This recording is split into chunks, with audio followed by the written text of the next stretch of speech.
Wrestling is so nuts, you can watch a wrestler have their last match in a company and have absolutely no idea. Yep, all it takes is the house of cards to collapse and poof, they're just gone. So it is time to finally give these folk their dues. Hello, my name is Simon from WhatCulture. Please do hit that subscribe button. And this is the 10 precise moments TNA careers ended. Number 10, Christian Cage. I always enjoy doing an intro and then presenting the opposite experience, but hey, that's just how we roll. Christian was such a special case though, as not only did he get to say goodbye to TNA, he got to say goodbye to Impact too. It all started on the 13th of August 2021 episode of AEW Dynamite when Cage won the Impact World title from Kenny Omega. Damn Forbidden Door was wide open and causing a breeze. It didn't last long as Christian soon dropped it to Josh Alexander at Bound for Glory, and when they were done, both champion and challenger had a big old hug. They knew the deal, the journey had come to an end. If you're interested in how it finished in 2008,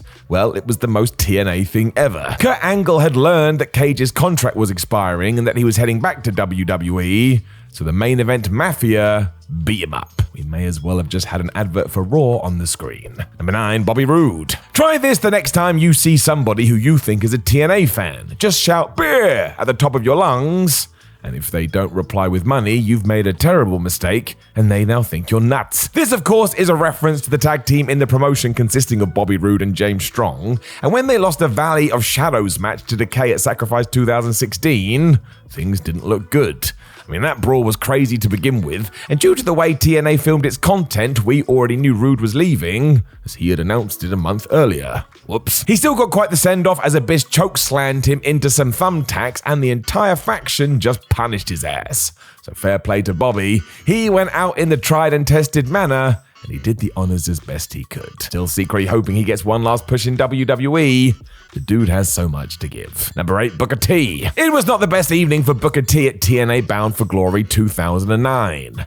He was involved in the Full Metal Mayhem tag match where he was teaming with Scott Steiner, and he got whooped so bad he was carted out on a stretcher. The craziest part is that this would be the last time we saw the master of the Spinneroonie, even though at the time he was one half of the tag team champions. But yes, his contract had expired and he was done, but nobody was overly aware of this, so in the story, he had basically been killed. Booker did return for a one-off house show in 2010 where he took on Rob Van Dam, and wouldn't you know it, soon afterwards he was back on Raw as a commentator, almost like that was his plan. Once again though, fair play to the book. He too went out on his ass. You have got to respect it. Number 7, Bully Ray. In 2015, Dixie Carter walked onto TNA TV and told us that we had a new general manager, and it was none other than Bully Ray. And then I think this lasted 3 weeks. Yep. Because that went down in July, and by August, Ray was shown backstage selling an attack, as we were all asked who was responsible for this. If it was meant to lead to a match, it never did, and days after this, the Dudley Boys were back on Raw.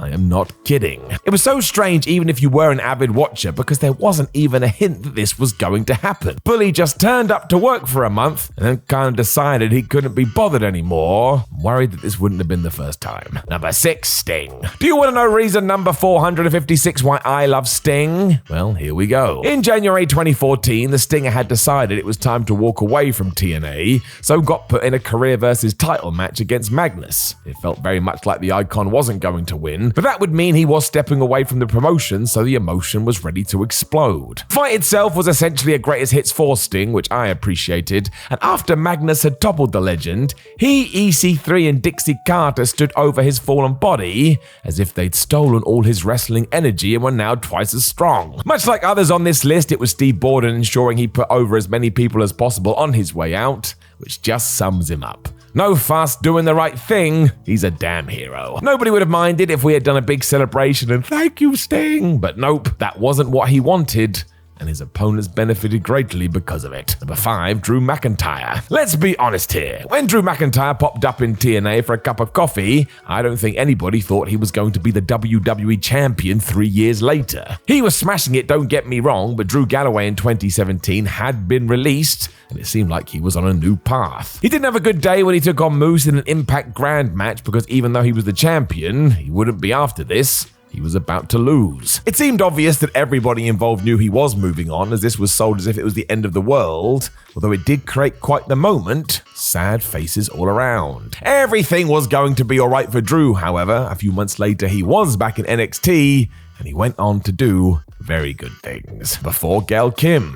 Gail Kim's first retirement came in 2018 on an independent show in the UK, and as cool as that was, it was not fitting for somebody who had absolutely smashed it. She had been instrumental in moving women's wrestling forward, and given how much Kim had given to Impact, it seemed only right they could do something on that platform. Therefore, she returned to the ring for one night only at the Rebellion pay-per-view in 2019 to fight Tessa Blanchard, and as ever after a solid match, Gail did the honors, passed the torch, and strolled off into the sunset. Kim was clearly emotional after the fact, as was Tessa, and the embrace they shared afterwards was pretty powerful. Gail has remained with the company ever since in a non-wrestler role, and even though a bunch of people have asked her to return, as of yet she has resisted, and I have a feeling it may stay that way. Number 3, Samoa Joe. We just talked about some shows in the UK though, and it was on a TNA one where Samoa Joe did say goodbye to the promotion. It was on Impact on the 20th of March 2015 where he went toe-to-toe with Austin Aries. Due to that actually being filmed in January, in between those dates, Joe announced that he'd be leaving. The last thing we saw was Samoa sliding into the ring to chase away Rockstar Spud, who was celebrating winning the X Division title shortly after Joe's match was over, and given that the Samoan submission machine lost by DQ, he wasn't happy. This did feel a little bit anticlimactic given how important the man had been to the company, but like many on this list, a few months later, where did Joe pop up? NXT. Number 2, Kurt Angle. So this one is wild now, all things considered, but Kurt Angle last appeared on Impact in March 2016 where he was beaten by Bobby Lashley. Wrestling is bonkers. It certainly felt like Angle's plan was to go back to WWE after this, or at least that was the rumor, but instead he went and worked a bunch of indie dates before finally getting the call to be Raw GM a few months after. When you remember that his TNA run was longer than his one in WWE, you could have gone all out with this had you wanted to, but no. He lost, he went away, and that was that. Madness. Number 1, AJ Styles. As was this, because it was so stupid. AJ Styles is one of the first names that come to your head when you think of TNA, and he helped that promotion like crazy. He had been there since 2002 as well, so it was even more ridiculous that when we got to 2014, the powers that be didn't realize how important Styles was to everything. In terms of how it bowed out, it was on the 9th of January Impact in a title versus title match when quite literally everybody got involved to beat the crap out of Styles, so he lost. And again, that was that. We never saw him again. If that sounds weird, however, it's because there were backstage issues. Amazingly, Impact only offered AJ 60% of his current salary to stay, and surprisingly, he said no, went to New Japan, and smashed it so hard, he got hired by WWE and became the world champion. So this was one of the silliest contracts in wrestling history. Always know your worth. Number 10, Hardy Book. It took numerous bad decisions for the world to bear witness to Jeff Hardy's plight live on wrestling pay-per-view. Hardy had been thoroughly grasped by his drug and alcoholic demons before Victory Road 2011, but his employers had never exploited it to this degree. He was categorically not fit to engage in such a dangerously physical endeavor, yet TNA management made yet another hideous decision by allowing it to proceed. Eric Bischoff emerged before the bout commenced to inform Hardy and an infuriated opponent in Sting of the revised finish to get the former champ out of there. The Icon looked absolutely livid with the entire situation that had unfolded, but Jeff was tragically too far gone to realize that he'd hit professional rock bottom. Number 9, the worst celebrity match ever. The match in question, involving reality TV star of the moment, Jenna Maraska, was vintage TNA. Awesome Kong was arguably the best women's wrestler in the world at the time, so naturally, she merely stood ringside for the farce alongside Sojo Bolt as corner women, as Maraska and Queen Charmel's match degenerated into unforgivably lame stalling and strikes. A legendary bad surge from Maraska saw the most infamous collection of right and left slaps ever thrown, all sold by Charmel as if she was getting repeatedly struck with a frying pan. Number 8. The Vince Russo Omnishambles. There's a comical charm to reliving or reviewing some of Vince Russo's work with the benefit of hindsight, not least because he's still sort of at large. Hiding his employment from Spike during what some would argue their most prosperous period, Russo's internal involvement in TNA was outed when the self-appointed creative genius emailed wrestling journalist Mike Johnson instead of Mike Tenay with some company correspondence. Spike bosses had specified that he not be involved, so the company simply said he wasn't and left it at that. The net realization after the fact was mind-boggling. Dixie Carter, or somebody with a sign-off, wanted Russo so much that they were willing to lie to their paymasters to make it so. Oh, what a life. Number 7. NAS TNA. Debuting on the very first edition of Impact under Hulk Hogan and Eric Bischoff's on- and off-screen stewardship, the Nasty Boys rabble-roused from the off by smashing up Team 3D's dressing room. It set up a match against the duo at January's Against All Odds pay-per-view, which they won following the interference of their returning manager Jimmy Hart. TNA had all too often been the place where old former WWE stars had been permitted to run rampant over loyal homegrown talent, but the ancient former tag team champions were an embarrassment beyond the usual low standards. Hogan's influence only stretched so far, with the Nasties allegedly let go from the promotion just 4 months into their run after drunkenly misbehaving at a Spike TV function in front of the company executives. Number 6. Bubba the Fun Sponge.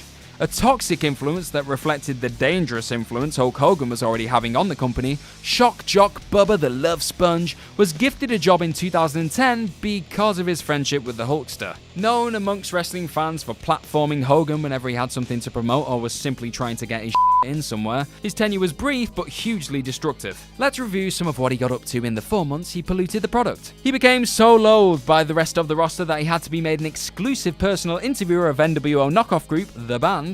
He brought horrendous press to the company's front door when he tweeted "F Haiti" in response to the relief the earthquake-stricken country was receiving. Then the Haiti comments resulted in a backstage confrontation with Awesome Kong, who he alleged assaulted him during an Impact taping. The worst of times, courtesy of the Fun Sponge. Number 5. Lynched. An uncharacteristically vague TNA attempt at dramatic episodic television literally screeched to a halt when the drug-addled Claire Lynch was revealed to be the real motivation behind what many assumed had been ongoing romantic liaisons between AJ Styles and TNA boss Dixie Carter. In 2012, AJ's rivals Christopher Daniels and Frankie Kazarian spent weeks torturing the Phenomenal One over the dark secret he had shared with Dixie before Styles and Carter could reveal the truth of their union. It was a confusing and mildly disappointing payoff considering the illicit romance originally promised, but it got far, far worse when Kaz and Daniels revealed that Styles was the father of Lynch's unborn child.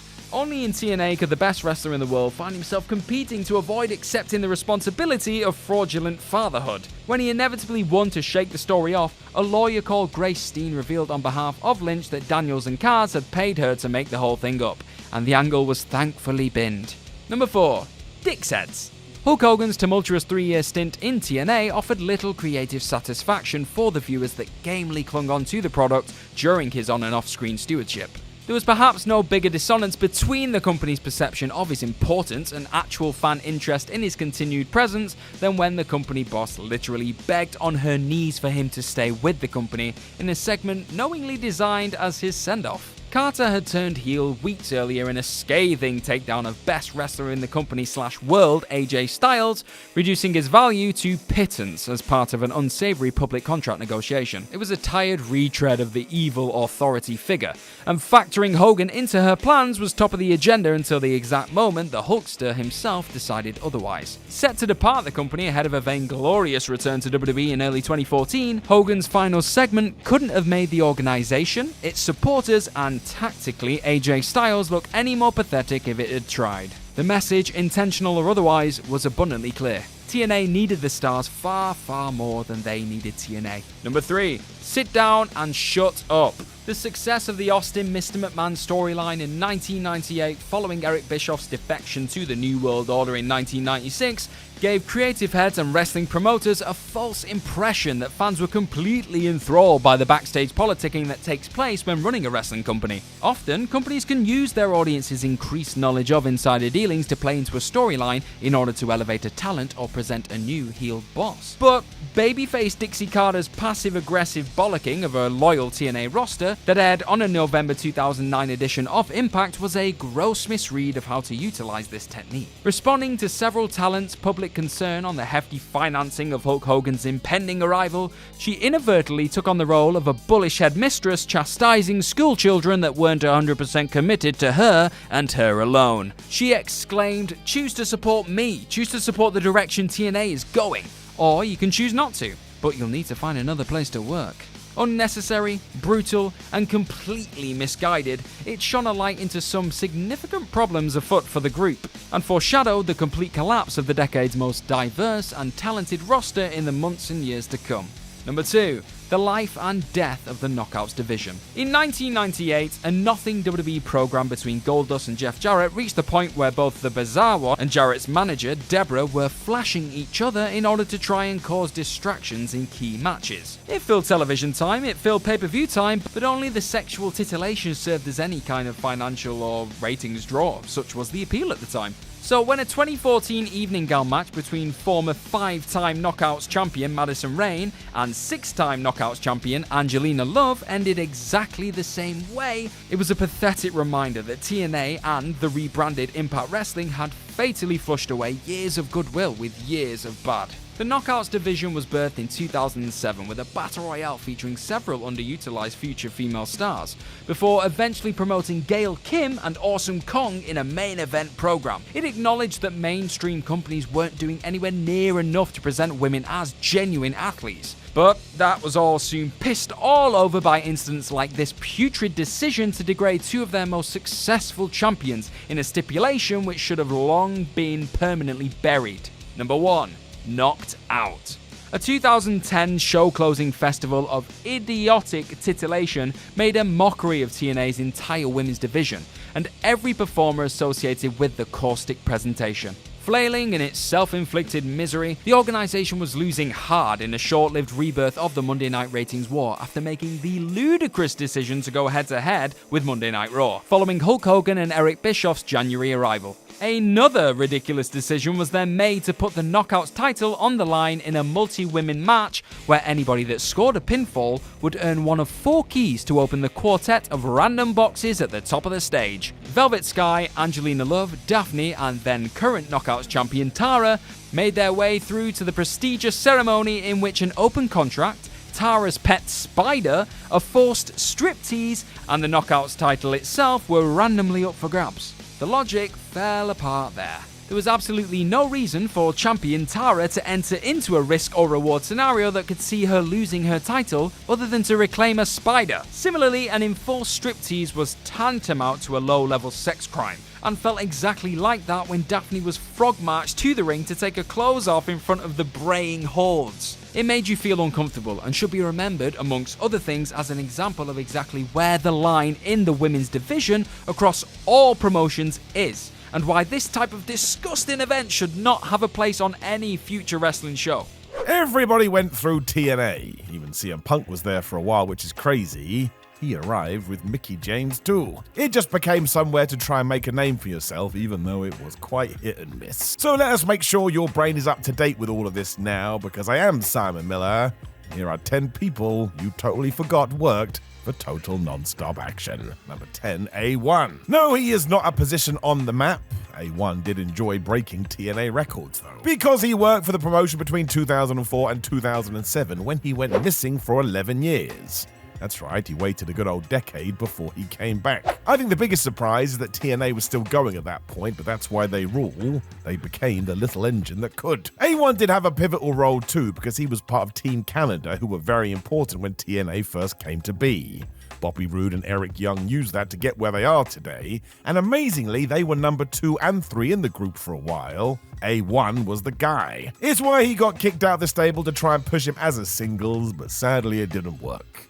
He left in February 2007, and this really is a what could have been. Very upsettingly, we shall now never know. Number 9, Chris Melendez. Look at this picture. That is Chris Melendez with Ken Anderson and Bully Ray. This wasn't by fluke. The two veterans were so impressed with Chris, they wanted to help him succeed. It was due to the fact Melendez had a great work ethic, plus was an army man. That's instant respect, and hey, TNA needed new stars at this time. Why not this guy? Chris even had a prosthetic leg due to his service, so you'd think this would have been a home run, but for some reason it didn't click. When you do watch it today, it kind of feels like TNA is trying too hard. Saying that, he only worked 22 matches from 2014 to 2016, and while he appeared on a Troop special in 2019, that was about it. I suppose if we are going to break it down like D-Generation X, it just wasn't meant to be. Number 8, Relic. Yes, that is Killer backwards. The name sums it up. Look at this mask on the screen right now too. I'm not sure whether I meant to be scared or go get a whip ready, and under the mask was the one and only Johnny Stamboli. He was doing a red rum gimmick on the indie scene, which is murder backwards, so of course TNA brought him in and tinkered with it. This was 2007 and he teamed with Black Rain for a while, which was Dustin Rhodes. When we get to May, and he was gone, that was quite strange. Something must have happened because Johnny retired from wrestling in 2009, and then when he came back in 2010, he was Red Rum again. The hell is happening? The fact this was meant to be a spooky wookie character, and yet we couldn't even get the basic right, sort of sums it up. And I tell you, even talking about it in 2024, it's all kinds of confusing. Number 7, Jesse Neal. Part rocker, part military man, Jesse was over at first due to his service record. You know the deal with wrestling fans, though. When that became commonplace, we needed more. Neil did listen, which is when he adopted the punk look you can see right now, and even formed a team called Ink Inc. with Shannon Moore. And yes, that's INKINC, which I'm going to categorize under the most wrestling thing ever. These two were okay together as well, but I just don't think people cared. I don't mean that in a bad way either. We didn't give anybody a reason to in the first place. I mean, good matches aren't enough. A little bit try-hard. 2011 was Jesse's last year, and I'm not sure these two companies, or these two entities I should say, ever chatted again. Number 6, Anarchia. And I'm probably not pronouncing that right. I did watch some videos, and it gets pronounced in at least 3 different ways. Talk about TNA being summed up in one teeny package. This was a group in total non-stop action though, and look closer. That's the future WWE Zelina Vega, and she's also with Sarita and Hernandez. So yeah, this was a stable that was meant to be the best of Mexico in America. The last part of the puzzle was Anarchia, and he was the bodyguard for Hernandez. Yes, that's bizarre. Have you seen Hernandez? He does not need any protection. TNA soon realized that, so made them a tag team instead, and they lasted 1 year. Then Anarchia was gone. Obviously the rest of them did okay, but I don't know, man. I guess we'll just put this one down to wrong place at the wrong time. Maybe. Number 5, Dakota Darso. That is right, trust your brain. This is the son of the one and only Barry Darso, aka Repo Man. It is gonna be a good day. Due to the connection, WWE tried him out in 2009, but that didn't work out. But you know the deal. A few years later, he was in TNA. Fair play to Darso as he went through the gut check route, so he was trying to earn his contract, although he didn't make it. Zema Ion won, and today you will know him as Joaquin Wilde. For whatever reason, TNA did give him another go, but my gosh, it did not last long. In 2012, Dakota had his final match against Ion, and he got defeated in 3 minutes. I don't know about you, but I don't think that's the best sign. I did some looking, and Darso's last match was in 2018, so if I was going to hazard a guess, I think he's been retired ever since. Number 4, Mad Mikey. I mean, he was Mike, and he was mad. That was the deal here. There was extra, though, as this was indeed the former Crash Holly who had a great run in WWE. His stuff with the hardcore title was awesome, and these days very nostalgic. I really think with more thought, Crash should have kept on going, but after this stuff was done, WWE didn't know what to do with him. So in 2003, he was let go. TNA rightfully made a move in July, which is when he became Mad Mikey. I suppose they wanted to recreate that wild spirit he had before. I would assume there must have been issues because Mikey didn't last all that long, when very sadly shortly afterwards he passed away way too soon. I mean, he was only 32 years old. Number 3, Antonio Banks. From 2003 to 2004, this was indeed the future MVP, but in TNA clothing. He worked 4 matches before WWE picked him up in 2006. From there, he never really looked back. He did lose to Eric Watts on Implosion during his debut and, well, continued to be defeated from there. One Monty Brown even got the better of him on the main show, and once America's Most Wanted wrecked him, I think Bax decided there was nothing for him, so he left. The fact that WWE picked him up so fast sort of sums it up. Look, let's face it, he went on to have quite the career after this, and as I am talking to you, he's about to embark on his last run. MVP went and did alright. Number 2, Judas Menzies. Soon to be way bigger in MLW and Lucha Underground, most of the time in TNA, Judas Menzies ran after Abyss. They were both scary-ish guys. They must fight. He was also part of the James Mitchell group, who were all spooky wookie. Look at those eyes. I can't say for sure, but I do think they're contacts. In storyline 2, Judas was meant to be Abyss's brother, so yeah. We just looked at Kane and The Undertaker and decided to copy it. And I'll be honest with you, my friends, TNA did that a lot. This only lasted about 12 months before it got scrapped, but that's a good thing. If we had carried on this timeline and compared it to WWE, soon Judas would have been committing necrophilia. I do not need that in my life for a second time. The idea was that he would just get beaten by Abyss, so as soon as that was wrapped up, he was done. We didn't have any more stories for him, so onwards he went. Number 1, Murphy. One half of this team that you can see on the screen right now would be Jackson Riker from WWE. The less said about that, the better, and for a time, he was Gunner in TNA. That is how most people know him. As for his tag team partner, though, that is Murphy. This was 2010, and Hulk Hogan must have liked them, because he even put them in his Immortal stable. But yeah, even then, they were never really allowed to do much of anything. TNA soon got behind Gunner, but in the process, I think they forgot about Murphy, because he really didn't have much to do. He did hang around for most of 2011, but honestly was barely used, and soon afterwards, here we go again, he was let go. So really getting involved with Hogan made his run even worse. I will leave that with you. So we all remember TNA. If you don't remember TNA, all you need to know that in 2023, it has become Impact, and it's been around a long ass time. I mean, everyone talks about WCW, total non-stop action, kick that's ass when it comes to lengthy reigns. It also meant in the early days, randomly, ex-WWE stars would just turn up and go, oh hey, I'm here now. And then usually they totally vanish. Hello my friends, my name is Simon for WhatCulture. Thank you very much for joining me. Hit that subscribe button for a dose of joy.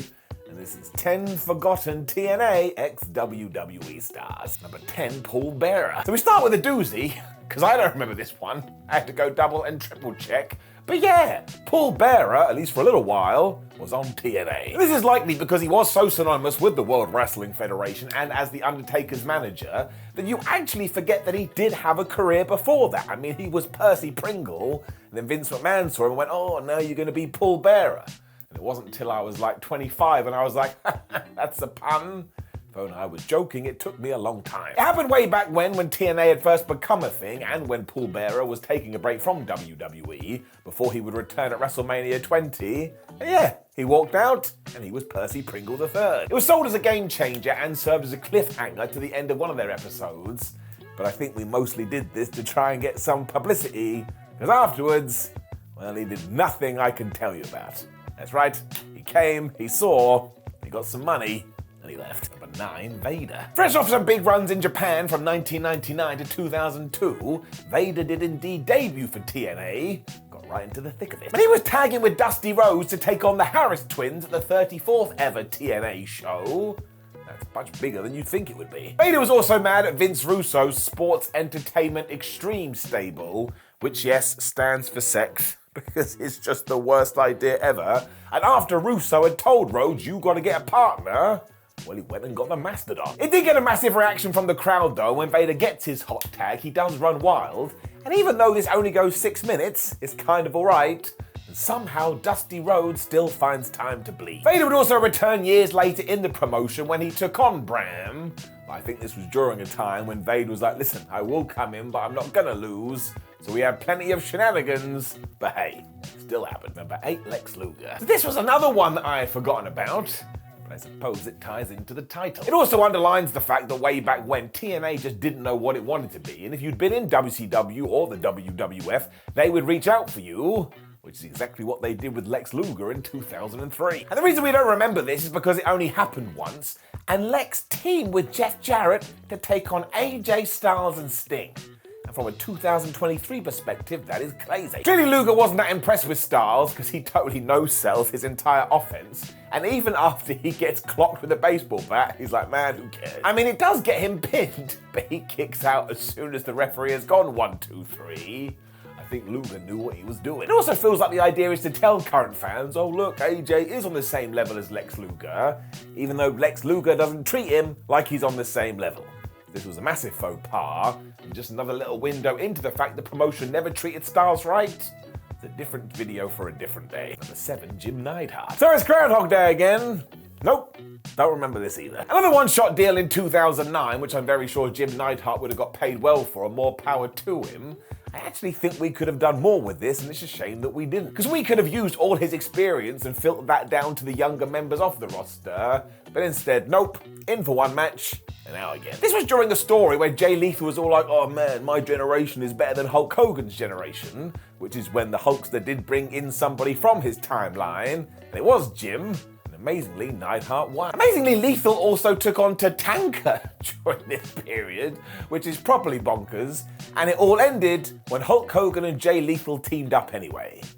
I mean, what a waste of life. Number 6, the Road Warriors. So this was Hawk's penultimate match on American TV, which is quite a sobering thought when you do think about it. But on the 26th episode of TNA, he got back together with Animal, and I tell ya, they rolled back the years. Because they just confronted the Harris twins after they were beating America's Most Wanted and totally kicked their ass. And honestly, if you were ever wondering why the Legion of Doom was so popular, you get a little snippet of it here. They are great. Hawk even does a crossbody off the top, although this was leading to the Road Warriors, Jeff Jarrett and Dusty Rhodes, taking on Triple X and Vince Russo.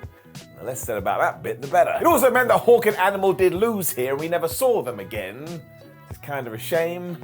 In many ways, it was their swan song. Number 5, Mike Awesome. Though, of course, eventually, TNA did an ECW invasion angle. They would have been sitting around and they would have talked about the idea. And as always within wrestling, nobody can help themselves. The leader of that whole thing was Mike Awesome, which did make sense because he was synonymous with that brand. And he was feuding with James Mitchell's Disciples of the Church, or whatever they were called. And just when you were like, this is going somewhere, it stopped. Awesome had one match, he got a win, and then he went back to Japan where he was the gladiator. It was also the last we'd see of Mike on American television until he did come back for WWE's One Night Stand in 2005. And just goes to show, pretty much everybody had a run in TNA, even if it was super duper short. Number 4, Spike Dudley. So this just made sense. I mean, the Dudley Boys were a mainstay of TNA where they were Team 3D. So if you are going to be there a long ass time, why don't you ring up your fake brothers and go, oh hi, do you want to come and have some fun? This is exactly what happened between 2004 and 2007, because Spike Dudley as Runt would show up, and it basically ties into the fact that TNA had just got a television deal. They were like, well, I think we need to get recognizable faces on the damn show. Who can we get? Sadly though, even though they did stand together at Victory Road and Lockdown in 2006, aside of that, they didn't really do anything of note. I mean, he did have some fun big man, little man contests with Abyss. Look at me, I'm trying to find other things to talk about, and I have nothing. By 2007, he was done, and once again, the real error here is that we didn't use him more. I mean, just team him up with Bubba Ray and Devon all of the time. People would have liked it. Number 3, Chris Kanyon. Chris Kanyon was underrated. Like, if you talk to many stars of 2023, they will all say that they learnt a thing or two from Chris, and that nobody ever gave him his due. His story was also a tragic one, but when TNA did bring him in 2005 as a ghost from Raven's past, I tell you, this guy had his working boots on. He was like, I'm going to show all of you. This went down a turning point for the world title and is absolutely worth your time, and proves that Kanyon was more than just a catchphrase. Although that was a good catchphrase, I mean, who better? This was also one of his last appearances before he did pass away in 2010. All of that is really, really sad. Keep the memory alive. Number 2, Jake Roberts. Jake Roberts in the mid-2000s was not having a good time. He was doing a lot of shows over here in the UK. If you want to say he was struggling with some personal demons, I think that would be fair. He got a lifeline back across the pond with TNA in 2006, who once again were looking for those familiar faces, when he was booked as the special guest referee in a Monsters Ball match between Abyss, Runt, Raven, and Samoa Joe. That went down a Bound for Glory, and sadly it didn't really go to plan, because Jake gave Runt a DDT and it didn't look that good, although then he did give one to Raven too, and well, that was a little bit better. He also had a brief cameo in 2008 when SoCal Val and Jay Lethal had their wedding, which yes, we are going to talk about in just a little bit. But none of this matters anymore, because Jake Roberts has turned his life around, as you can see in the documentary, mostly thanks to DDP.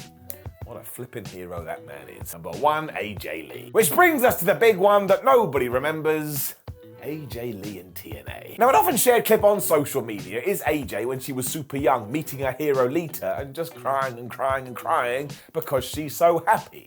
Never forget that's what wrestling's all about. Make you warm and fuzzy in your tum-tum. Lee totally knew what she wanted to do as well, because come 2008 at TNA's Hard Justice pay-per-view, who is in the crowd posing as one of Jay Lethal's family members? I mean, it's AJ Lee, you should have been able to figure that out. This was kind of legit too, because AJ and Jay were dating at the time, and as for Lethal, well, he was about to have a tuxedo change match with none other than Sonjay Dutt. And no, I'm not making that up. And the reason his nearest and dearest had to be here is because Sonjay, as we hinted at earlier, had ruined his wedding with SoCal Val. That's why they were wearing the nice suits. I don't know, you tell me. Still, you do see Lee on the screen, which is totally forgotten about today, until I just brought it back. TNA has to be one of the most interesting wrestling promotions in history, because they've been going since 2002, and you could quite literally make the argument right now they are bigger than ever. They just don't go away. They're like moths. Now, the name alone should have caused far more controversy than it did, especially today. You can go and Google that. But given it has been around for so long, there are so many misconceptions about total non-stop action. So I am Simon Miller. Welcome to WhatCulture Wrestling. And I thought we should take 8 of them and dive right in and finally settle things for good. Number 8, the Hulk Hogan era was the worst of all the eras. Now, I'm not going to debate you that when Hulk Hogan and Eric Bischoff did walk through the TNA doors, the quality didn't head towards the floor. I mean, 1, they just brought in all their friends. 2, they essentially pushed the TNA original guys to one side, and they decided to compete with WWE by going head-to-head on Monday nights. So what the flub are you doing? We were 10 years removed from the Monday Night Wars. Just leave it. It really did strip away anything that was unique about the promotion, and we even tried to get an NWO storyline going again, which nobody wanted, and talking about the angles, they were so damn bizarre. If you have never seen the skit between Hulk Hogan and Abyss, you will not believe it. Hulk Hogan gives him his Hall of Fame ring and then kind of pretends, hey Abyss, you can now be the Green Lantern. And what's even more crazy is that it actually worked. Abyss had powers. Now the truth is, it actually got even worse when these two did leave, because 2013 onwards, TNA just had no identity, had no personality, because they were dealing with the fallout of Hulk Hogan and Eric Bischoff. I mean, you could watch weeks and weeks and weeks of TV, and it felt like nothing was happening. It also meant there was nobody to steady the ship as TNA desperately searched for a new direction, and then Spike TV, their network, turned around and said, we don't want you anymore, and kicked them off, which meant they bounced from here, there, and everywhere. Once again, if you were a regular viewer, it was actually hard to find what flipping channel they were on. So it meant that it was a challenge to even watch the thing, and after a while, all of these stars that had helped build TNA decided, man, I don't want to be here anymore, and they left for other promotions. I mean, TNA even lowballed AJ Styles in 2016, which is when he went to New Japan and became a bigger sensation than he already was. It really is another reason why we have to celebrate TNA's existence today even more, because they went through a right barren patch, and almost every single week people going, they're going to die.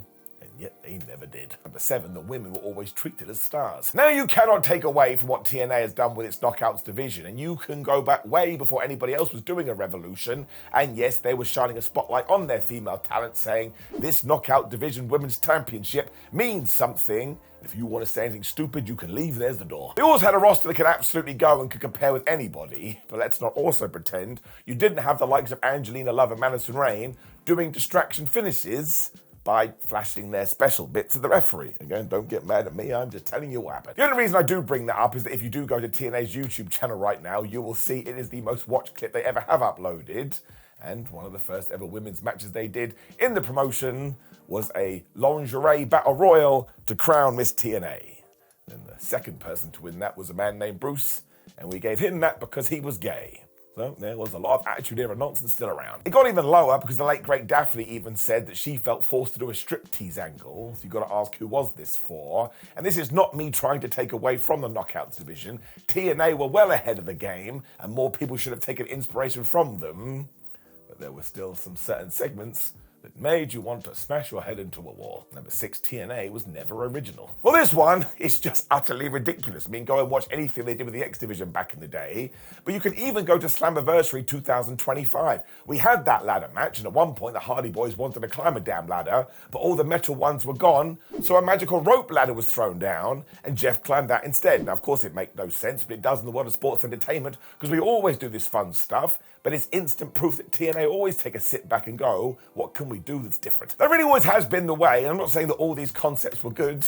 I mean, look at Lockdown, which sounds like a kid came up with it. Why don't we put all matches in a steel cage? Well, the answer is, when you get to steel cage match number 6, and you've already seen 5 steel kill matches, well, you're a little bit bored of steel cage matches. It'd be like eating pizza every day, breakfast, lunch, and dinner. Actually, that one would be pretty good. There are also character changes like Dustin Rhodes coming in as Black Rain, that I think was meant to be TNA's answer to The Undertaker, but let's just be completely honest here, it wasn't very good. TNA also loved to murder wrestlers in order to write them off TV, and look, that is always going to split the audience right down the middle. It depends what you want from pro wrestling, but some of these were so well thought out and exceptionally dumb, Well, I am never going to criticize it because once again it made TNA stand out. We mentioned the X Division as well, so you have to go straight to the Ultimate X match, which really did change the game. If you want to walk into my house and say, Simon, do you think that influenced the wrestling we see on TV today? I'd be like, you bet your ass. There was even that Gut Check show, which actually felt like the best version of a wrestling reality program, which more people should rip off, and we did the Reverse Battle Royal. Now that is one of the worst things that wrestling has ever come up with, but at the same time, it was totally, woefully brilliant, and we should do it again. Number 5, they didn't benefit from the AEW partnership. Now, of course, a lot of this is because TNA have teamed up with WWE, and as soon as you do that, the tribalistic fans have to walk out and say, we told you that AEW never did anything with TNA. I mean, look what they're doing now with WWE.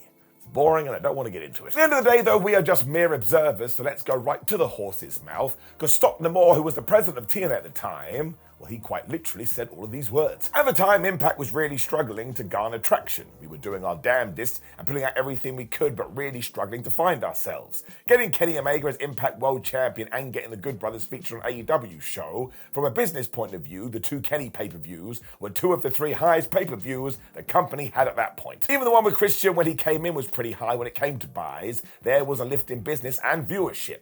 Massive lift on social views and monetization. Anything that was Kenny Omega monetized, well, did it have its hindrances? As far as what some of the strengths were, sure. That's why it ultimately had to end. But while we were doing it, there's no question from a financial point of view, it had its benefits. There is no questions when it came to eyeballs, buzz, and legitimacy. It certainly helped. So there you go, next point. Number 4, they also aren't benefiting from the WWE partnership. See, what did I tell you? That usually comes up after somebody has shouted about TNA and AEW. If you're part of that clan, what you do is turn back and say, ha ha, look at TNA and WWE, that also sucks. Even though, quite frankly, as far as I'm concerned, neither of them sucked at all. But yes, TNA getting in bed with WWE has been absolutely great for their business. Once again, look at Slammiversary 2025. They grossly broke their attendance record, and they had over 7,000 people in that building. And trust me, anything over 5,000 should be celebrated. That's a lot of humans. As soon as AJ Styles announced that pay-per-view 2 tickets went up, so you actually have people that are moving the dial. And I actually think the TNA World Champion, at the point Joe Hendry, being on WrestleMania is massive, and I know he got taken out in 3 minutes. But if you've never heard of the damn promotion, and you did see Joe Hendry, and you were, I want to get more wrestling in my life, there is more chance you will check it out than not featuring it at all. And anybody that goes, yeah, but it made TNA and Joe Hendry look stupid. Did it though? And is that really how fans think? Unless you do have an agenda, I don't think it is. Now, of course, it's not all peaches and cream, and it is very rare to see a TNA guy beat a WWE guy. And just go and look at how JC Jane lost that Knockouts Championship. But it goes back to what Scott D'Amore said, although I'm sure he doesn't care about it anymore. If you are looking at a net positive, ever since they did shake hands, well, it's just seen TNA go up and up and up and up and up. Number 3, they only signed former WWE stars. So, of course, if you've watched any of my other content, you know I hate this, because for 20 years, WWE was basically the only place in town you could go if you wanted to make some money. So loads of individuals right now are going to be former WWE stars, but that isn't what defines them. They're just human beings being professional wrestlers, and if they left WWE, they're allowed to go to the hell wherever they want, and you can't just say, I can't believe it. Like I say, I would probably go as far to say 82% of wrestlers right now are former WWE guys, because once again, there was nowhere else to go. Calm down. It really is why using this as a stick to throw at TNA is totally unfair. Look at somebody like Dolph Ziggler, who of course arrived in TNA as Nick Nemeth. He had been in the WWE system in years, but can anybody possibly say he hasn't been of benefit to TNA?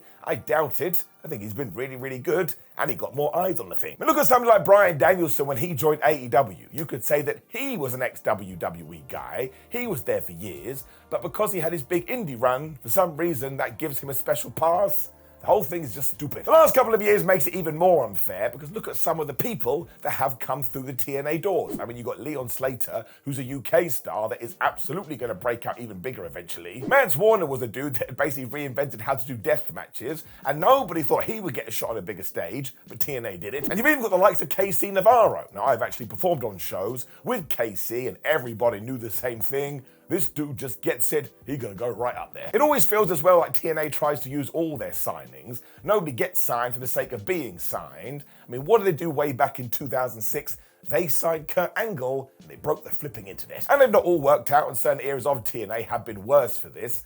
But to act like that's all they do, well, I think you've totally missed the point or willingly ignored it. Number 2, TNA is just a stepping stone. I think there was a period of time where this was sort of true, like when WWE once again was the big dog and New Japan had that explosion. It did kind of feel like many members of the TNA roster started looking left and right, going, maybe we can jump ship and earn a lot more money. Even today, you could say the likes of Joe Hendry, Jordan Grace, and Mike Santana also have this idea in their head. But once again, you are ignoring the majority of the roster here. Take somebody like Moose. He has received so many contract offers from other promotions.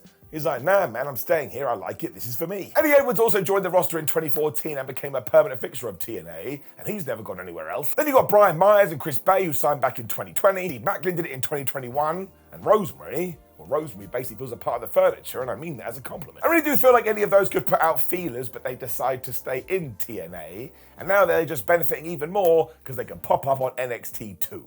So lots of people have decided that TNA is their HQ, it is their home, it is the promotion they want to see flourish, and I think you can actually see that in the numbers right now. Not only have they become bigger stars, but more people seem like they're tuning in. Number 1, they were always the number 2 North American promotion. When Dixie Carter revealed that she was no longer working with Hulk Hogan, do you know what she said her plans for TNA were?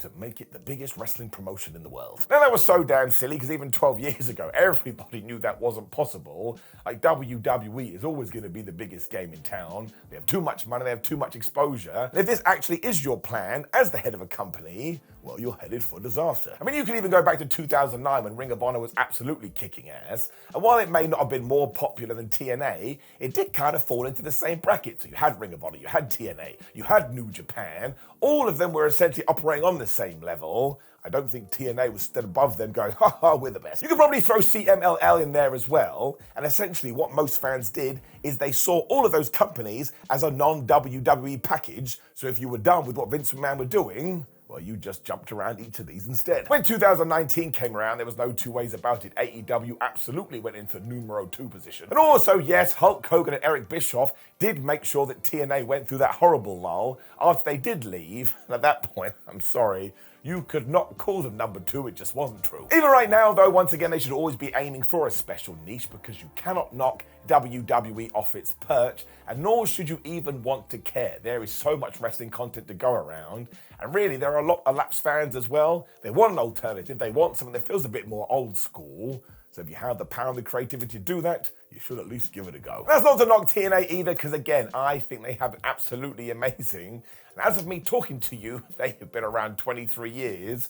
I mean, compare that run to WCW, TNA absolutely wins. TNA has had countless run-ins with the Wrestling Reaper through bad TV deals, dodgy owners, and various scandals. And yet, it is still here over 20 years on from its founding. It ain't going nowhere. And in that time, the promotion has put on some amazing matches and some of the worst things to ever happen in a wrestling ring. But the matches we're going to be talking about right here are simply among the weirdest to ever close out some of their major shows. So I am Gareth, this is WhatCulture Wrestling, and here are the 10 weirdest TNA main events ever. Now, before we get started, a main event here means the final match on a card, regardless of what promotional material may tell you. And if it wasn't clear from the intro, this list is only going to include pay-per-views, as there really is enough material from the company's TV output for an entirely new list, which we might get to at some point. Right then, number 10, Kenny Omega vs. Rich Swann, Rebellion 2021. At AEW Winter is Coming 2020, Kenny Omega defeated Jon Moxley to win the company's top title, with a little help from TNA employee Don Callis. How could we ever forget? And this earth-shattering moment would spark the beginning of a working relationship between the two promotions, culminating in this history-making match at Rebellion 2021. In one corner was Omega, and standing opposite him, Rich Swann, the Impact World Champion. One fall, both belts on the line, winner take all. This was gonna get spicy, folks. Owing to the politics involved, matches between two world champions from different companies are extremely rare, especially with both titles up for grabs. It's even rarer that they have a conclusive finish. But this one provided just that when Omega pinned Swann to become a double champion. It was a good weird, but it was still pretty weird. Okay, Omega was actually a triple champion, as he was also the AAA Mega Champion at the time. But let's not complicate things, it doesn't take much to hurt my head. Omega would reign with the TNA Gold for a chunky 110 days before dropping the title to Christian Cage Page, who also worked for AEW. But he would later be beaten by Josh Alexander, restoring balance to the universe. For a while there, though, this odd rebellion main event resulted in AEW's Omega being the king of TNA. The pandemic, man, it was a strange time. Number 9, Kurt Angle versus Samoa Joe, Hard Justice 2007. Now, on the surface, there is nothing weird at all about Kurt Angle and Samoa Joe main eventing a TNA pay-per-view in 2007. Their rivalry is one of the company's greatest ever, and the pair clashed many times on pay-per-view between 2006 and 2013, sometimes with the world title on the line. So why has this one been singled out? One word followed by 3 more words: belts. So many belts. Angle was not just the TNA World Heavyweight Champion at that time, but he was also the IWGP World Heavyweight Champion. Well, sort of. He won the controversial 3rd belt, which is a whole other story for another time. As for Joe, well, he was TNA X-Division Champion and the sole holder of both the tag titles, somehow. And guess what? All 4 championships, represented by 5 physical belts, were on the line in this complete cluster bomb of a match. I mean, why didn't they just throw the Knockouts Championship in there as well? Because why not at this point? Angle got the win and left the show more metal and leather than man. The most powerful person in TNA by a country mile. Just look at all those belts. Now, I've got a quick question for you. What do you think's the most underrated TNA main event in history? You let me know in the comment section down below. Number 8, the Main Event Mafia versus the TNA Frontline. Final Resolution 2008, December. For some reason, there were 2 pay-per-views called Final Resolution in 2008, and if you want to know why, well, the answer is cause TNA. That's why. Slaps head like Simon Miller. Now, the second one, which took place in December, the World Heavyweight Championship was defended in an 8-man main event. One featuring Booker T, Kevin Nash, Scott Steiner, Sting, AJ Styles, Brother Ray, Brother Devon, and Samoa Joe. Hell of a match. Shame it was way more complicated than that. Instead of an 8-way tussle, the match was instead a 4-on-4 tag. Booker, Nash, Steiner, and Sting were on one side as the Main Event Mafia, whilst the babyfaces had come together to form the TNA Frontline. Sting was the actual champion, but he didn't need to get beaten to lose the belt. Not that this mattered, as he just pinned Joe to retain the gold in the end. This was a needlessly complicated way to get all 8 men on a card that featured a 6-woman tag and a 13-man feast or fired match. It was complete overkill and nobody enjoyed it. Well, except for Sting, maybe. And to be honest, I just want my Stinger to be happy, so that's fine by me. Number 7, Brian Lawler versus Scott Hall, weekly pay-per-view number 5. Before they moved to a more traditional monthly structure, TNA used to run smaller weekly pay-per-views as their main form of broadcast. In total, 111 of these shows were produced over a 2-year stretch, and they provide wrestling historians with a treasure trove of wacky matches. Take this weird one from the 5th edition, which was closed out by legendary performer Scott Hall against 1/3 of Too Cool? Okay then. Brian Lawler, the former Brian Christopher / Grandmaster Sexay, was a fixture of early TNA thanks to his stable Next Generation. He had main evented weekly pay-per-view number 3 with Hall as his partner, but after they lost to the team of Jeff Jarrett and K Crush, their partnership soured. The pair had a pretty standard match that mostly involved the bad guy battering his opponent up and down the arena before pinning him. Now, Scott Hall was the kind of name that could have main evented any show in the world, but the same simply was not true for Jerry's son. And looking back, this match should definitely have been swapped out for the X-Division title clash between AJ Styles and Low Ki, which went on immediately beforehand. Number 6, the Great Muta and Tajiri versus James Storm and the Great Sonata, Bound for Glory 2014. Bound for Glory is TNA's version of WrestleMania, their biggest show of the year where the biggest stars put on the best matches, in theory. The 2014 edition of the show was the first to take place outside of North America, as the TNA crew traveled to the land of the rising sun to partner with Japanese promotion Wrestle One. A bunch of inter-promotional matches took place across the card, culminating in this very, very strange main event tag. Wrestle One was represented by 2 Japanese legends, the Great Muta and William Regal's best friend Tajiri. As for the TNA lads, well, they were Cowboy James Storm and future IWGP World Heavyweight Champion the Great Sonata. He had dropped the Great from his name when he won that belt, but this was still the same guy, people. Now, Sonata may be a main eventer these days, but this was long before he was at that level. And the other 3 guys were all definitely great wrestlers, but none of them felt like they really belonged here in the final match of a flagship pay-per-view. It was just a weird combination of talent to put in the last spot on a big show. The Wrestle One One guys won, in case you were curious, but it was all just too odd to take seriously. Thank you very much for stopping by to watch this weird TNA video today, my friend. If you like this kind of stuff, then hit that subscribe button down below and you'll get more of it on your feed, timeline, screen thing, and that's just how the internet works. Yeah.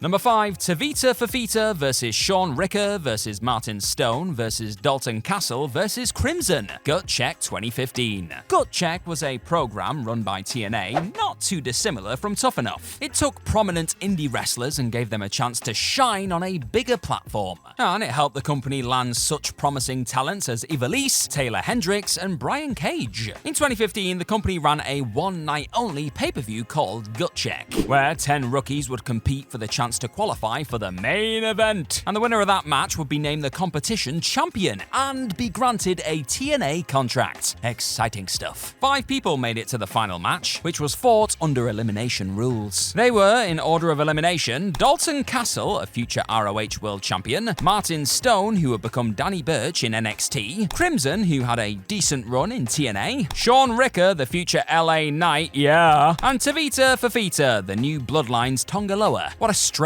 collection of talent that is. To be honest, most of these guys went on to have great careers across the wrestling spectrum, and this weird match played an integral part in making that happen. Number 4, Jeff Jarrett versus Julio De Niro and Alexis Lurie. Weekly pay-per-view number 41. Another utterly mad combination of people, and back to the weekly pay-per-views we go. This time we're looking at number 41. Jeff Jarrett, who predictably was NWA World Heavyweight Champion at the time, was feuding with Raven and his stable of followers known as the Nest. To test the Tennessee native, Raven pitted 2 of his disciples against Jarrett in his own specialty match, the Clockwork Orange House of Fun. Sounds fun. The rules of this hardcore match are stupidly complicated, so if you really want to know more about them, look them up and prepare for a headache. Just look at this image of this whole thing. Look at it. Look, what is going on? The 2 soldiers Raven commanded to go forth were Julio De Niro, a man perhaps best known for his appearance on the infamous Heroes of Wrestling show, and Alexis Lurie, who would go on to become one of the most influential female wrestlers of all time under her real name of Mickie James. Despite his valiant efforts, Double J was beaten by the Nest when Raven ran interference, setting up their title match 2 weeks later. Everything about this match, though, is just really weird, and I can't do much justice to it with my words, so if you want to go and watch it and experience it for yourself, then do that. But at least TNA can say that they had a woman in a pay-per-view main event years before any other major promotion. Little wins, eh? Number 3, Ron Killings versus Kurt Hennig. Weekly pay-per-views number 17 and 18. There are 2 things newer wrestling fans need to know about R-Truth. One is that he's way older than he looks. I mean, he was born in 1972. And 2 is that he used to be a very different character. Under his real name of Ron Killings, Truth was a big player in TNA's foundational years. He won 2 NWA World Heavyweight Championships, becoming the first African-American to officially hold the belt. And he went up against some massive names. 2 back-to-back weekly pay-per-views in 2002 were headlined by Killings defending the NWA title against Mr. Perfect himself, Kurt Hennig. The 2 had just missed each other in WWE. Killings got released in 2001 and Hennig returned in early 2002. But now they were free to wrestle their little hearts out. And considering where Killings is now in wrestling, the fact that this same guy defended a world championship against an all-time great in 2 different pay-per-view main events is enough to make your head spin, really. Number 2, Jeff Jarrett versus Glenn Gilberti. Weekly pay-per-view number 48. Fledgling wrestling companies often throw out new and radical ideas in order to establish themselves, generate a bit of buzz, and get some attention. This risk-taking is to be commended, but there is no universe in which making Disco Inferno a main eventer was ever gonna work. Ever. Glenn Gilberti, the man behind the Dancing Fool gimmick in WCW, joined TNA right at the very start. His first main event was weekly pay-per-view number 47, but the most incredible match he ever had was when he faced Jeff Jarrett for the NWA World Heavyweight Championship 7 days later. Now, anyone who likes to complain about Jarrett being a top guy need only look at this thing to gain some perspective, really. Gilberti was nowhere near the caliber of star that could pass for a world title contender, and yet here he was for all the world to see.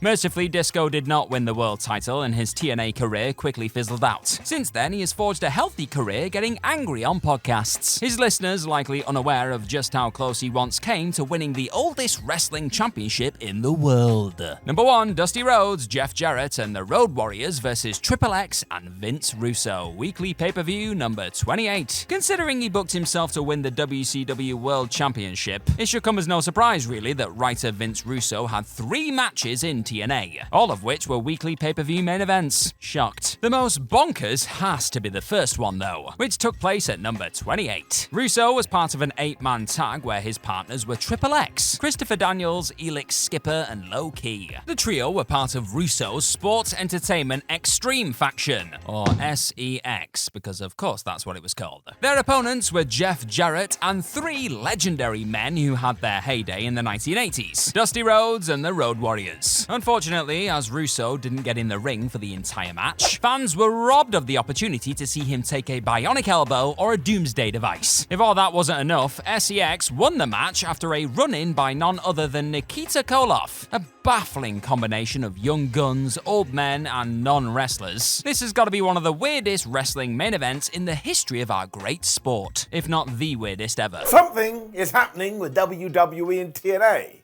At the very least, it sounds like they're going to be working more together with each other. I like it. It also means the prohibited portal is good to go, and crossovers are just good for the industry. Because you can shake my hand and I can shake your hand, and then we can have a big hug. At least one other person is going to look at it and go, man, ain't that great. It also gives us a reason to go through the 10 most popular TNA matches ever. I'm not talking about the ones that you and I deem popular. I am using statistics, so I went to TNA's YouTube channel and I found the 10 that are at the top of the tree. Let's go. Number 10, Britney versus Madison Rayne on the 2nd of July 2014 explosion. As of me talking, this has been seen 7.6 million times on YouTube. When I did my calculations, that is a lot. I'm sure there are reasons for this, but we're not going to get into that today. And as for the match itself, well, it's okay, it's alright, and if we are being a little bit honest, it kind of falls apart at the seams. For one reason or another, though, it does kind of feel like they're on different pages, and maybe that one of them is also worried about getting injured, so maybe they were already hurt. But always remember, neither of these individuals went out there going, oh man, I'm gonna stink up the place. Sometimes you just have an off night. There is just a lot of hesitation here, and the shooting star press doesn't make any sense. But again, they are both way better than this. It's just one of those things. You can only learn when you do fall down, though, otherwise how are you gonna get back up to hit a home run?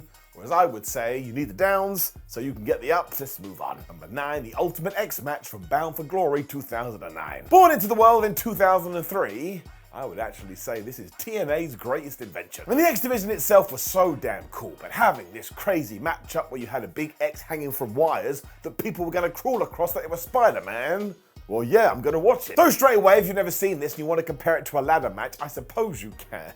But this just had an extra risk of danger because you always felt like somebody was about to fall to the ground. The success rate of these was always high too. And we just talked about people collapsing to the surface. What happens to Christopher Daniels and suicide during this?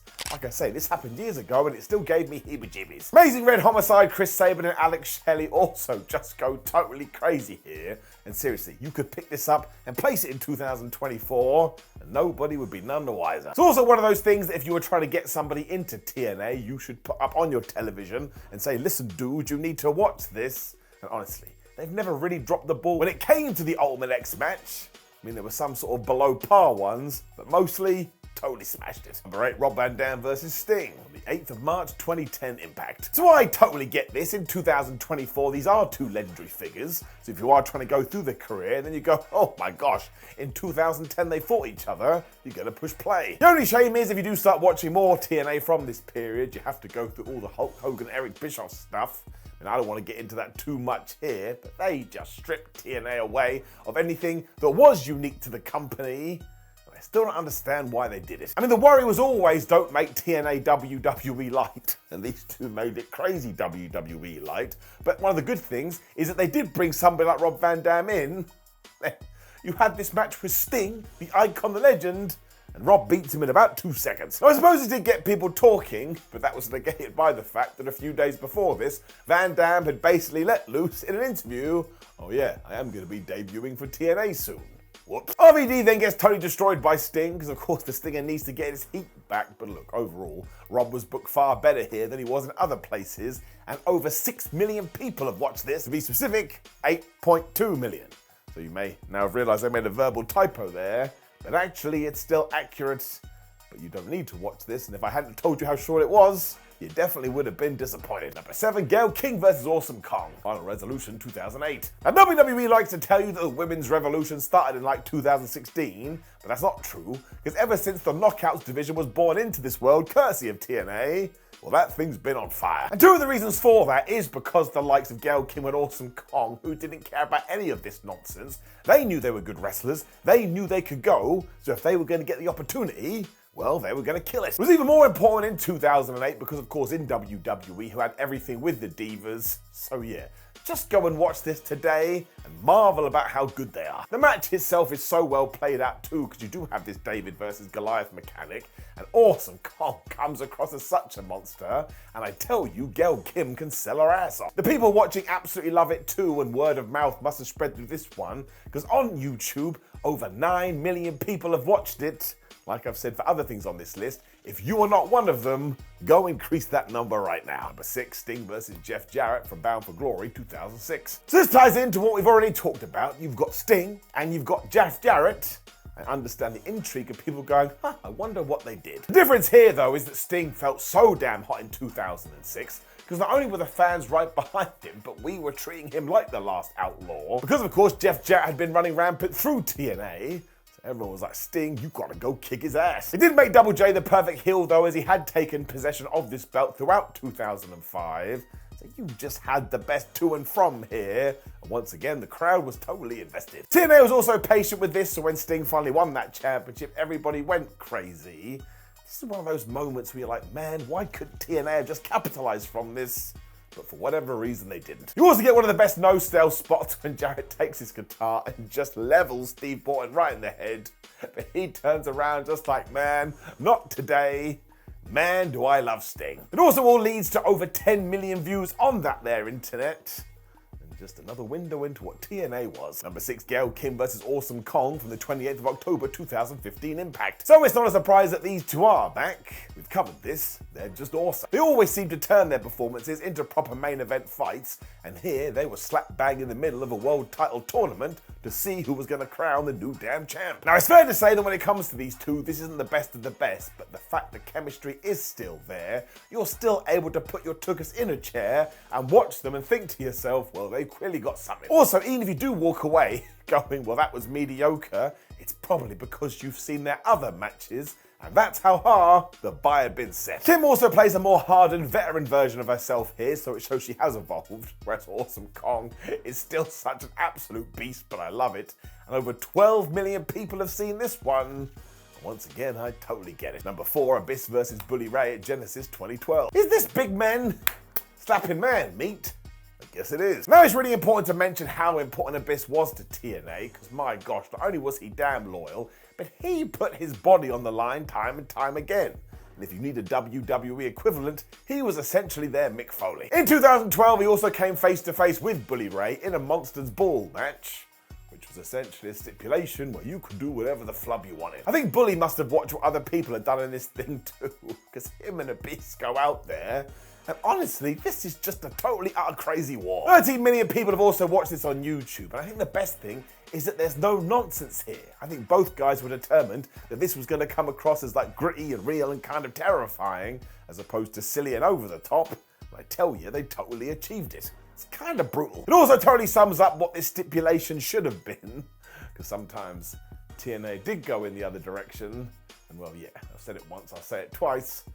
Just a little bit silly belly. Number 3, Mahabali Shera versus Jenny Goddard from the 16th of January 2016 Explosion. So here's a fun fact for you. I once trained alongside Shera at Al Snow's Wrestling Academy around about 2016. So who saw that coming? When it comes to the support as well, I'm going to imagine a lot of it did come from India itself, where Shera had an absolutely crazy following. Although there is a lot of crazy during this. I mean, commentator Josh Matthews, I have to say, looks at Goddard and says, I think he could be a future world champion. And look, anybody can be a future world champion, but I'm not sure you would get that from this. It's also going to be totally lost on you if you're an old school fan, Because straight away you'll be like, Jesse, you were just essentially Chris Masters, the masterpiece. Both guys are also pretty inexperienced, but there's nothing wrong with that. It's like when you tune into NXT these days. If you go, oh my gosh, I don't think they've been wrestling very long, it's because they haven't. It's like when people do karaoke and you come and sit back down and someone goes, well, that wasn't very good. It's like, what were you expecting? Celine Dion? She's not here. You do have to get your reps in though, and also if it's about drawing a crowd, 17 million people have watched this on YouTube. So if you want to go and criticize them, well, more fool you. Number 2, Hulk Hogan versus Sting at Bound for Glory 2011. We are here again because it is two legends fighting on a show that isn't WCW or WWE. That has some serious pull. It is important to note that Hogan was 58 here and Sting was 52, so they were never going to do that much, but as always, because they had such stage presence, I suppose, somehow they made it work. Kinda. I wouldn't necessarily say that's true for the live crowd either, and I just think this comes down to the wrestling at the time. Like, nobody wants to see these guys do Canadian destroyers, but on this evening, in terms of the people that were in the building, well, that's kind of the style that they were after. I think mostly you can just see how much pain Hulk Hogan is in, and nobody needs that. By the time Eric Bischoff and Ric Flair are getting involved, well, here it comes, the shenanigans. We'd also done this time and time before, so it was a bit boring, and there's blood for absolutely no reason, and when Sting has to do his stinger splashes, well, he essentially runs over to Hogan and gives him a cut. You do have to hand it to Hulkamania and the Icon, though, because this has done way over 20 million views. So whatever it is that they once had, well, you know the chant, you've still got it. Number 1, Jesse Goddard and Angelina Love versus Nux and Rebel from Explosion on the 20th of May 2015. What a world we live in, because this is indeed number 1. 38 million people have chosen this though, over the likes of AJ Styles versus Samoa Joe versus Christopher Daniels. And I suppose if we were going to guess, it's because it's a mixed tag team match from 2015 on somewhat of a major stage. That was kind of novel. Otherwise, you do get what you expect here, although shout out to Nux, who was the former Mike Knox. He clearly had decided, well, I've got a point to prove. I'm going to put my working boots on. This guy flies. Otherwise, I have nothing to say about it. It's just a match, and if you like to watch it, cool, you have a good time. And if you don't ever choose to watch it, nothing in your life is ever going to change. It goes to show how mad TNA can be, though. You just never know what kind of results they're going to get. And it's why they're going to outlast us all. They've been going since 2002. They don't show any signs of slowing down. More power to them. We all know that AJ Styles and Samoa Joe left TNA and totally smashed it. There are other stars that have done this as well, but the real litmus test was making it to WWE and see how they got treated.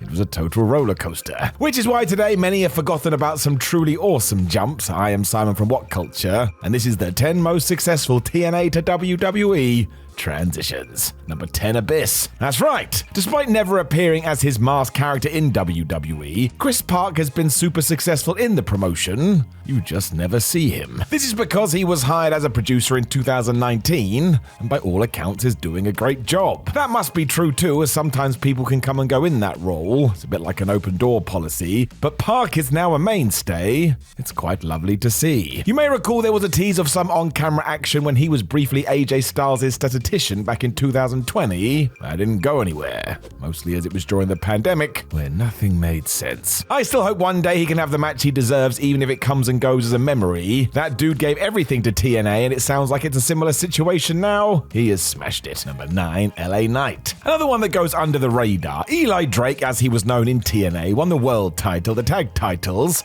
and he was the king of the mountain. He was also well known for his character work outside this bubble, and most people assumed he would go on to bigger and better. Even though he hasn't won a championship in WWE, apart from a brief run with the $1 million belt down in NXT, he had such a good run there, and main roster call-up was always on the cards. And sure, it started oddly when he was recast as Max Dupree, the leader of the wonderful Maximum Male Models, but ever since Triple H switched him back to the more familiar LA Knight, the dude has been on fire. You don't get fans shouting, "Yeah," by fluke. He's a prominent character now thanks to his feud with Bray Wyatt and having a segment with The Undertaker, plus he's reliable. I hope now the spooky wookie stuff is done, we don't forget about him. The man has so much more to give. Plus, he's damn entertaining. Number 8, Zelina Vega. This is nuts because right now, Zelina Vega is only 32 years old, and yet she made her TNA debut in 2011. That's called being ahead of the game. Rosita, as she was known then, won the TNA Knockouts tag titles pretty quickly too, and started the Mexican America faction alongside Hernandez and Anarquia. So she arrived and did everything. Why not? She was soon picked up by WWE, where she was teamed with Andrade as he plowed forward to become the NXT champion when they got called up to the main roster.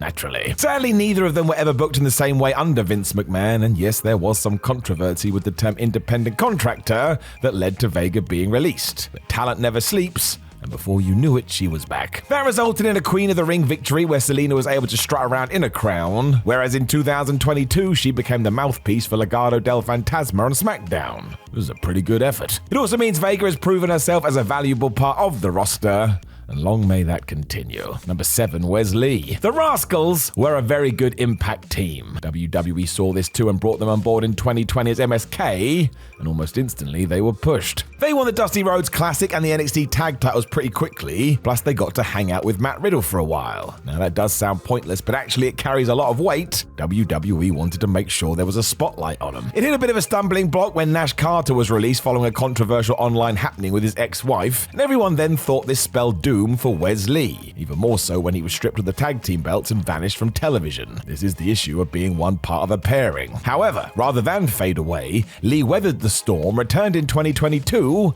and ever since has raised his game no end. As I speak to you, he is still the North American champion, and the quality of his matches, they absolutely rock. It all served to tell the audience he has what it takes as a single star. When that Raw or SmackDown call comes, there's no reason he can't fit in there too. He's got it. So it has been a crazy ride since those TNA days, but when all is said and done, kind of feel like he's gonna be more than okay. Number 6, Bobby Roode. As we learned recently, Bobby Roode's many years of throwing himself onto the ground have caught up with him, and he needs back surgery. So straight away, we send him nothing but the best. Ever since he debuted in TNA in 2004, though, he wasted no time at all. While he started as a pretty cool member of Team Canada, Roode soon went all JBL on us as he played a rich boy heel, before jumping again into Beer Money, one of the most successful teams in TNA history. It all continued when he and James Storm used that to ignite an awesome feud, which culminated when Bobby became the world champion. This was really good TV. It's why Triple H and NXT eventually came calling, and along with his glorious theme song, it all carried on. I mean, he beat Shinsuke Nakamura to win the NXT title, before losing it to Drew McIntyre, who was basically following the same blueprint. And sure, Drew has been pushed harder, but Roode was able to find a place for himself alongside Dolph Ziggler, and I tell you, when he is back with Triple H controlling his fate, I would watch this space. Number 5, Samoa Joe. We mentioned him in the intro, and we must do it here too. Samoa Joe is an all-timer. For he smashed it in TNA, he smashed it in WWE, and if Vince McMahon had understood the man more, I've no doubt he would have become world champion. Remember that awesome match with Brock Lesnar? Joe can hang with anyone. He was also only one of 5 men who won the TNA Grand Slam, as he just picked up titles for fun. And don't forget, when NXT got him, he was offered an amazing deal. Sure, you can perform here, but you can also sell your own merchandise and do other bookings. He was a true independent contractor. That didn't last long, as WWE realized his value, so locked him down full time. And then he just ran through everyone. He defeated Finn Balor to become the NXT champion, and on his first night on Raw, he got to choke out Seth Rollins. Joe throughout was totally viable as a major threat. He would soon return to NXT, where he won the World Championship once more, when Nonsense saw him fired, rehired, and then fired again. That should never have happened, but no matter how you look at it, Samoa has found his way no matter the promotion. He's a forever hero as far as I'm concerned. Never puts a foot wrong. Number 4, Xavier Woods, or Consequences Creed as he was known in TNA. And sure, he didn't have the success there that others had on this list, but he did have a solid tag team with R-Truth and Jay Lethal, and won the tag titles before getting released in 2010. Now that is ridiculous knowing what we know now, because WWE picked him up in 2013, and look what he did. Grabbed the opportunity by the horns, and he never let go. It was an interesting start, as he was re-teamed with Truth and basically treated like a comedy figure, until one fateful night in 2014. For he chatted to fellow friends Kofi Kingston and Big E, and they decided to reverse their fortunes. They should come together as the New Day. And do I need to say anything else? No, I do not. Ever since, they have just been on a tear, winning title after title, and cementing the group as surefire Hall of Famers. Even after almost a decade, they still find new ways to entertain me.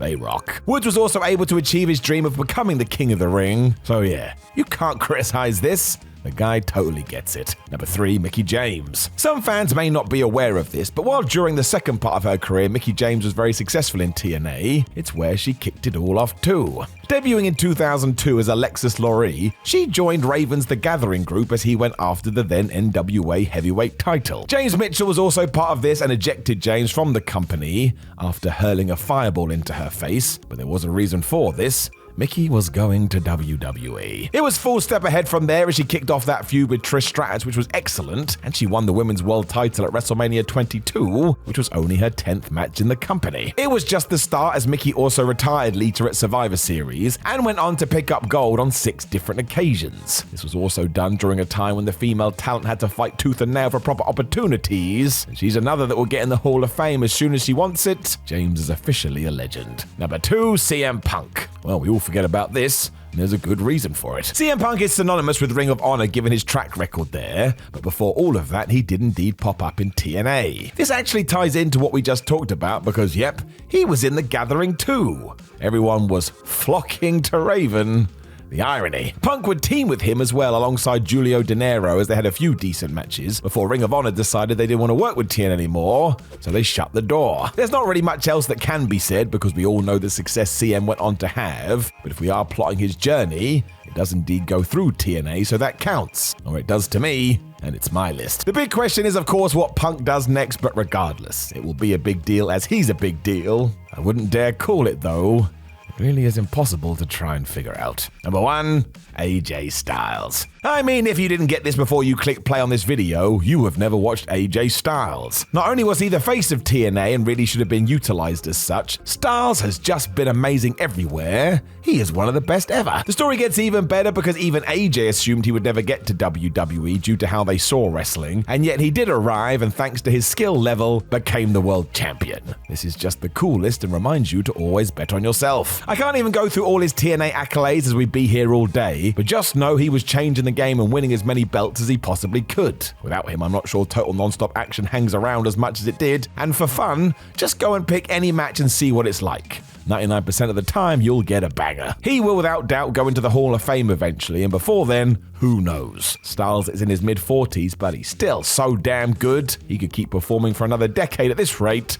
It's absolutely fine by me. What if I told you that once on wrestling television, a male wrestler hopped into a box beside a female interviewer with the implication being that he was caressing his own courgette, much to the interviewer's disgust? What kind of promotion would you say that might happen in? What kind of era might that happen in? One with Mae Young giving birth to a hand and Jerry Lawler commenting every single line like a horny teenager, perhaps? Oh, my friends, you have so much to learn. I'm Andy from WhatCulture Wrestling, and here are 10 times TNA went further than the WWE Attitude Era. Number 10. Wrestler diddles himself in a bin. Puppet the Psycho Dwarf was the name of the aforementioned trash can stroker in this segment. Interviewed by Goldilocks in TNA in 2002, remember that year because it's going to come up a lot, he claimed he was meditating while the act was going on, soundtracked by the furious sound of his fist thudding against the plastic. I don't know what kind of meditation that man's into, but I've never heard of this one. Anyway, his excited face twisted in pleasure, looking a lot like what Vince McMahon probably resembles when it's time to bury one of your favorites. All I ask, dear friends, is that you don't repeat my mistake and seek this segment out online. I'm literally scarred for life now. What has been seen cannot be unseen, and I'm broken forever. Seriously, don't watch it. Number 9. The Johnsons. Now, I don't know if you understood the subtle humor of this one, but Johnson is another word for Willie, and these chaps dressed like Willies. As we all know, the best jokes are ones you have to explain. They were literal Willies, the Johnsons, and existed in the same year, 2002, as Puppet the Psycho Dwarf and his meditation. This is something that WWE never did, even though the existence of Val Venus is something to consider. WWE did promote a wrestler who was a complete dick, but the Ultimate Warrior wasn't actually around in the Attitude Era, have, so let's move on. Number 8. Abyss gets set on fire. Kane and The Undertaker worked an Inferno match at Unforgiven 1998. It was more of a literal firework display than anything else, and relatively safe. At the finish, Kane's arm was set ablaze in a carefully controlled stunt, and it was swiftly extinguished. TNA's version of Kane, Abyss, was a creepy monster boy positioned near the top of the main event scene to occupy wrestlers who were not in the immediate title picture. At least that was the case for much of his run. He was once set on fire even more than Kane, going further than the Attitude Era, with Raven and Stevie Richards sparking a near disaster. Abyss didn't have to sell this at all. He was almost burnt to a crisp in the most stark Kane comparison imaginable, and it was literally too hot for TV as well. Spike were so appalled by the rehearsal footage that it ended up only going out on the official website. You're not actually supposed to set people on fire, guys. Come on, it's wrestling. It's not all that real. Number 7. Really stupid weaponry. WWE's Attitude Era featured some pretty shocking and violent stuff. Mick Foley flung himself off Hell in a Cell. A bunch of wrestlers flew off the Titantron, and hardcore wrestling was king of the mid-card. In a lame attempt at faking such harrowing brutality, Triple H started wielding a sledgehammer that he couldn't really hit people with, because if he did, their skulls would kinda collapse. It was a paradox that never should have been entertained. If something can be used in wrestling as a weapon, why is he only able to use it at about 10%? That shouldn't really happen. But Janice, the spiked bat wielded by Abyss, was somehow even worse, particularly since he once punctured Rob Van Dam with it in an actual felonious assault, after which RVD was cool, bro, and Abyss was never charged with anything. Very silly. Number 6. Some of the most wicked chair shots in history. Sickening, unprotected steel chair shots to the head were commonplace in the Attitude Era. It was so dangerous, but so over with the crowd, so it happened all the time. And if you watch almost any episode of Raw from that period, you're gonna hear the unmistakable sound of steel on skull at least once. But TNA actually has even the worst WWE chair shots beaten. In one particularly disturbing spot, 2 days after the tragic passing of Chris Kanyon, Homicide busted Rob Terry full force in the head. The resulting image was sickening, a river of blood flowing down the big man's skull. Sometimes it's easy with the passing of time to try and justify the odd modern chair shot, until you rewatch this spot and remember the damage these things can do. Number 5. Vince Russo's shaming obsession. WWE's shameful treatment of so many women on its roster remains one of the biggest problems with the Attitude Era, and Vince Russo's treatment of Athena, not the AEW star by the way, in TNA would actually put a lot of that Attitude stuff to shame. Seeking to, and I quote, parody the Attitude Era's dark heart, Vince, as the leader of Sports Entertainment Extreme, reminded Athena what the company initials stood for. Lest we forget, TNA is what they were, unleashing a toxic rant after she refused to cede to some awful demands. Russo insulted her and degraded her when Athena refused to bow, and after that, the Russo character moved towards her in a pretty disturbing fashion before ordering the Harris brothers to beat her up. If this was parody, and it wasn't, it was an excuse to be vile to women, because this used to be a popular ratings device, it didn't work, and it really sucked. Number 4. Brian Christopher says the worst word. Nowadays, with the TV industry a bit more desperate to retain viewers, words like "sht" are thrown around in wrestling with no problems at all. But this was rarely uttered in the Attitude Era. Standards and practices were a little bit different. Sure, Bob Holly called Michael Cole a "shthead" at WrestleMania 2000. Vince McMahon said "F you" to Triple H on the UK